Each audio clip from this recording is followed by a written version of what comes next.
Hey, I'm Summer. And I'm Mike. And we got married. With children. We're married 2 years now. Blended for 11. Like a margarita. Yeah, baby, like a margarita. And you're listening to the Everything Always podcast. Want to tell them why we do this? We do this because blending families isn't easy. There's step-parenting, co-parenting, his ex, Her ex. schedules, sibling rivalry, Money issues. custody issues. Dating and relationship issues. It's a whole lot of stuff. Blended with a whole lot of good stuff. And we're here to talk about all of it because we've done most of it. We might not be experts, but we've learned a lot. And we're still learning, and we want to share that with you. Thanks for joining. Now let's go. Hello, and welcome to another episode of the Everything Always podcast. I have a very important question for you. B. I choose B. No one knows what that means. You should tell them, you know what, you've mentioned that before. You should tell them the joke, and then I'll ask you my question. I think we should share a link to the video thing, but it says, here's the question. So there's this guy, and he's like very intense looking. He says, we have a question for you. A or B? A, spend quarantine. No, you're doing it all wrong. Come on. Let me do it the right way. Okay, Summer. There's a guy looking at directly into the camera, and he is looking very intense. And the person on the other side of the camera says, "You're quarantined on an island." He says, which answer, A or B, right? No, they don't. He doesn't say that yet. He says, "You're quarantined on an island." Oh, I know how it goes. He says, "You're A, on." He says, "You get to be quarantined with A, your wife and kids," and he goes, "B. I choose B." That's what I was going to say the whole time. Summer stole this from me. I had a good joke lined up. You know what? You got all the attention on the last episode, so. Well, okay. Which makes me want to ask you. More questions? Are you a narcissist? Yeah. Heck yeah. I'm the best. Do you think I'm a narcissist? No. So you got to be very careful how you answer questions. Well, doesn't a narcissist usually accuse someone else of being a narcissist? Damn it. You're a narcissist. Okay, here's where we're going with this. Do you guys know that actually some of our most popular episodes were the parental alienation and the one on being a narcissist and how to deal with a narcissist, signs of being a narcissist. So it's because everybody hates narcissists. Well, usually there's a lot of conflict that comes with a narcissist. They're tricky to deal with, those narcissists. Lots of relationships end because of narcissism. If you're in a room with 5 narcissists, are you surrounded by narcissists? You know what? I should know this because I'm a grammar geek, but no. What I believe you're wrong. What is a flock of narcissists? Narcissists. Narcissize? No, they're narcissists. Okay, here's the thing. We thought it would be interesting to actually talk about the signs that you are not a narcissist, just in case you might be thinking about that. And I think most people are sitting around going, I'm probably a narcissist. I really wish there was a podcast showing me the signs of what isn't a narcissist. We've got some beeping going in the background. I don't know what that is. I think it's either your computer, it's not mine. Oh, it could be my computer. My computer likes to beep at me a lot. By the way, whenever there's noise happening, it's usually Mike. He's like, what do you call it, with papers? You know what? Your accusations are unfounded. How dare you? It must be my narcissism. You're out of order. Anyways, nobody said we were professionals here. But let's talk about these. I think it'd be fun to talk about the signs of not being a narcissist. You know what would be more fun? Being a narcissist. One of those things where you put up like a picture of 2 people and you have to pick which one's the narcissist. Mother Teresa, Oprah. So first of all, let's talk about what narcissism is. What it is defined as, which is a mental health condition that is characterized by extreme self-focus, coupled with the inability to consider the feelings of others, which I like to say is like just lack of empathy. You're really just thinking about yourself. So we did a couple of episodes on narcissism and the traits, and then how to deal with one, because often in situations with blended families, tons and tons of people are claiming that they are co-parenting with a narcissist. So it's a big deal. So you can go back and check out those haven't episodes. we determined that, you could just be an a-hole, but it doesn't necessarily mean that you're a narcissist? We've also talked about how you could just be selfish. You could just be, there were certain things that people will go, oh, you're a narcissist because you're a workaholic, or you're a narcissist. Like, no, I'm not a narcissist. I'm just a jerk. Or there's confidence. There's certain things that can be, but we went through all of that in those episodes, which you can go back and take a listen to. We'll make sure we have links to those in the show notes, because I can't think of which number they are off the top of my head. So let's talk about if you're not a narcissist and what those signs are. So one of the first things, I don't even think you know all of these. I actually did the research here. I'm not claiming to be an expert on narcissism. I'm not an expert. I don't hang out with a whole bunch of narcissists.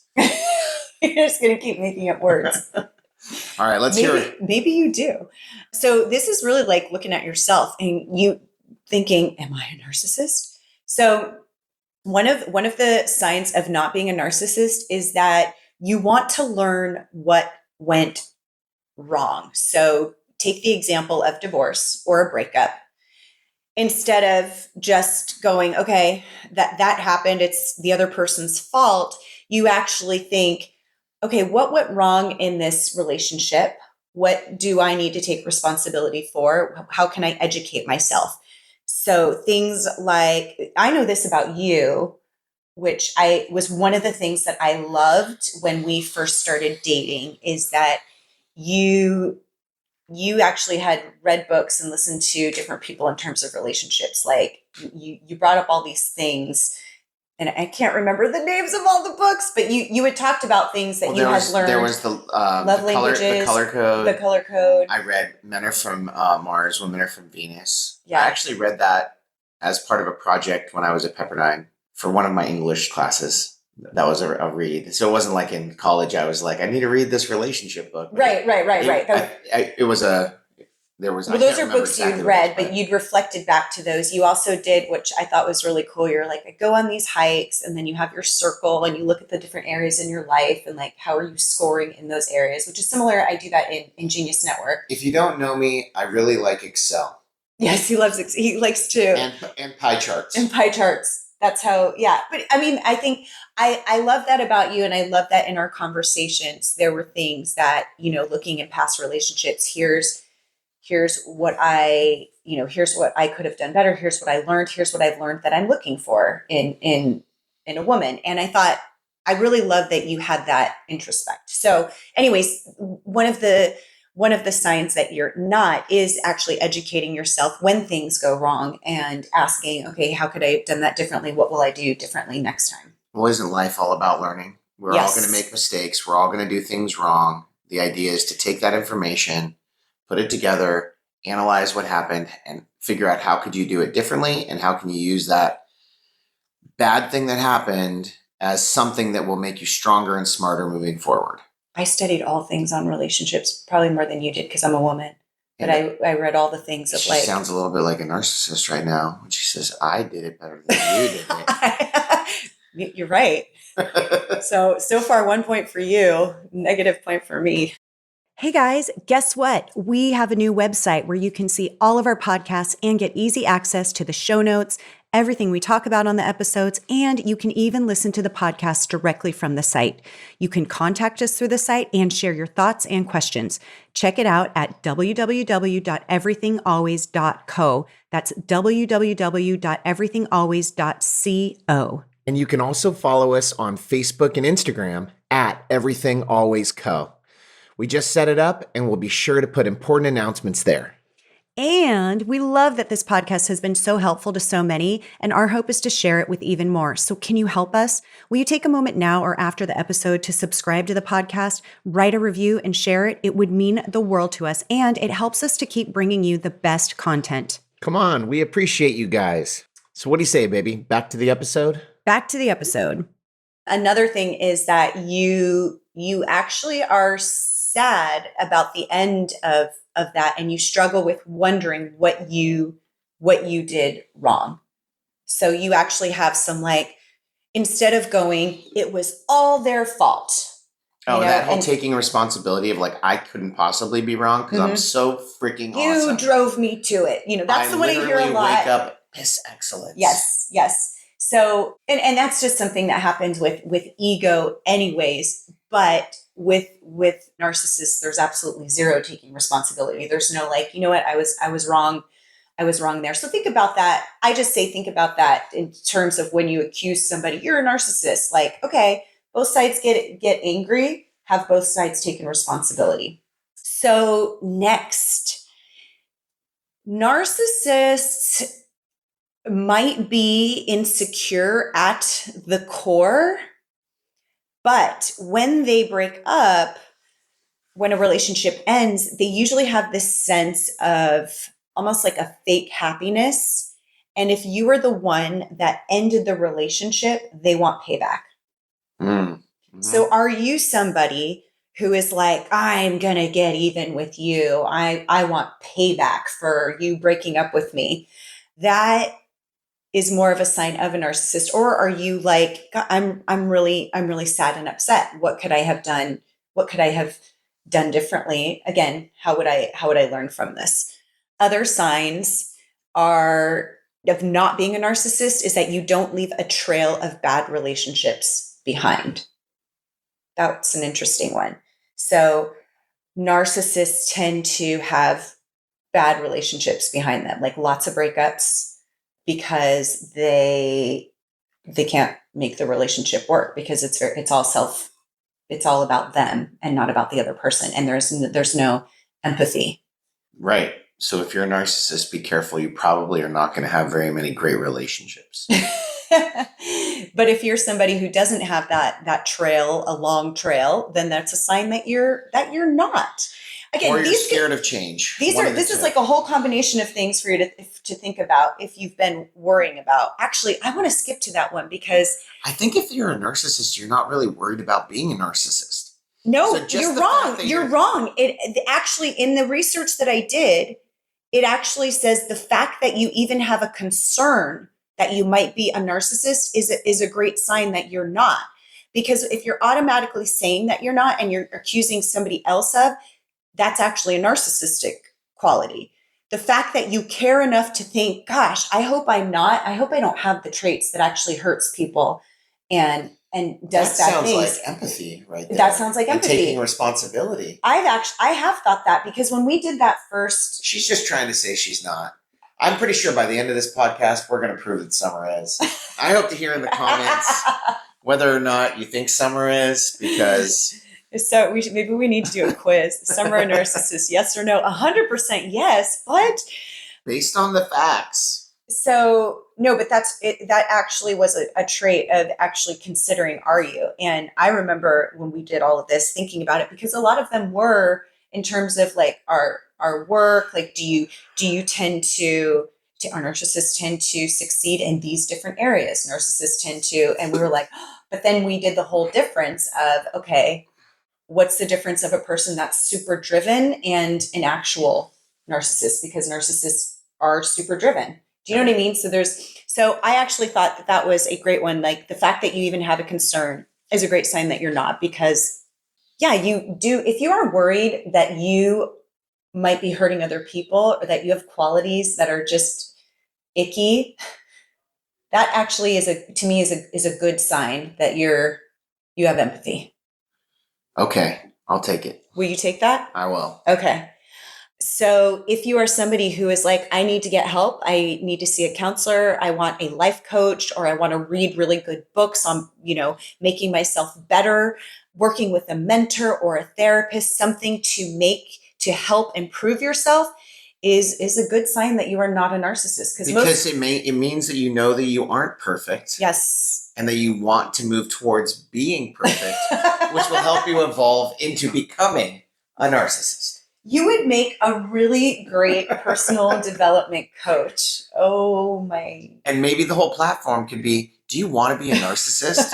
Do you want to be perfect? We have a course for you. We'll You know teach what? you. Oh my gosh, if you guys follow JP Sears, that would be, he probably has a video like that. Here's how to be. He's funny too. Yeah, he's so funny. So, but here's the little ticker on that.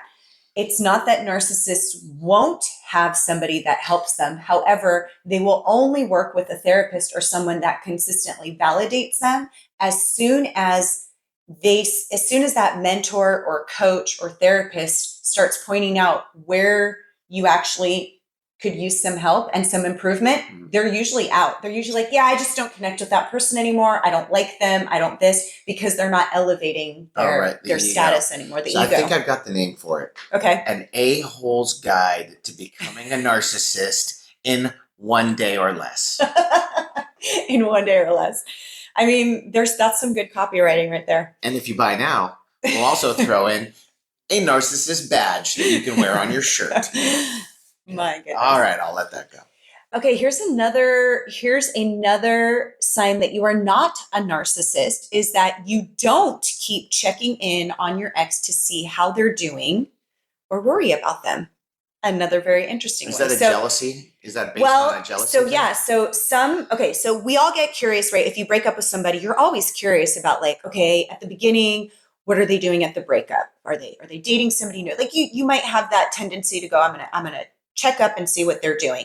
But with a narcissist, it actually never ends. They always want to keep tabs. And it's not keeping score. And I'm talking like years later, like, hey, checking in on you, or just I'm following up on your Facebook page, or just kind of sticking their nose in your business. It's not because they still care or love you or love the person. It's actually because they need further validation for themselves. They just want to know, this is what they want to know. They want to know that they could still have you if they wanted you, regardless of if they actually want you. So that's why on our boundaries episode, we're always going to bring up boundaries all the time. I went deep into this because of the contact. They don't need to constantly, just because they're constantly reaching out, you don't have to respond. That's the whole boundary thing I went into that deep on, I don't know, a couple of episodes ago. But I thought that was an interesting thing. Sign of not being a narcissist, you don't need to keep checking in on your ex. Those were the main things that I thought were like so interesting especially in terms of families and relationships. If you're actually wondering, oh my gosh, am I a narcissist? So do you have empathy? Do you take responsibility? Are you always wanting to learn and grow so that you can better yourself? What are some of the other, just like, give me the bullet point ones here. Are you not trying to control somebody else? Are you actually like being able to move on without having to check in all the time or worry about what they're doing just for your own ego, if you're not having to do that? And also just the fact of being concerned, like, could I possibly be? Just having that concern alone is a good sign that you're not. And I don't think that being a narcissist literally is black or white. Like you cross a line and you're like, yes or no. I feel like it's a scale. I agree. You could be full-blown narcissist, or you could be a low-level narcissist. Have the narcissistic quality. Just like you could be like a full-blown Mother Teresa. I don't even know if that's like a good example or not, but or you could be sort of just like I am sort of nice.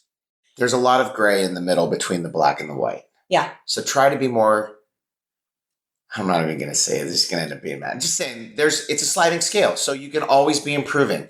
If you want to be a better person, you're doing the things that are going to be making yourself better, improving your life, doing all those things. If you want to be a really good narcissist, you also have to practice those skills as well. So yeah, depending on what you want to be, choose the things that you do with your life. It's habits, right? It's like, if anybody actually wakes up, they're like, I wonder if I could be a better narcissist.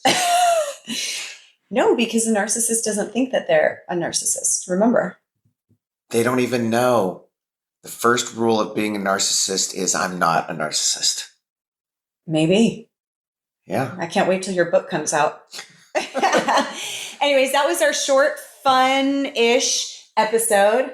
thought it would be cool to just like go, okay, am I one? Am I not? Here are some signs, especially when it comes to relationships. And that's a lot of what we talk about here, because in a blended family, there's all kinds of relationships going on. There's the co-parenting relationship. There's the how you're dealing with divorce. There's how you're dealing with your new spouse, how you're All dealing that with your stuff, kids. yeah. Maybe you have kids that are growing up to be narcissists. Yeah, and if anybody wants to support the new book, today's episode is brought to you by what's the I name of can't the book? remember. You can't remember It's it all. an a-hole's guide to becoming a better narcissist. In one day, in less than one day.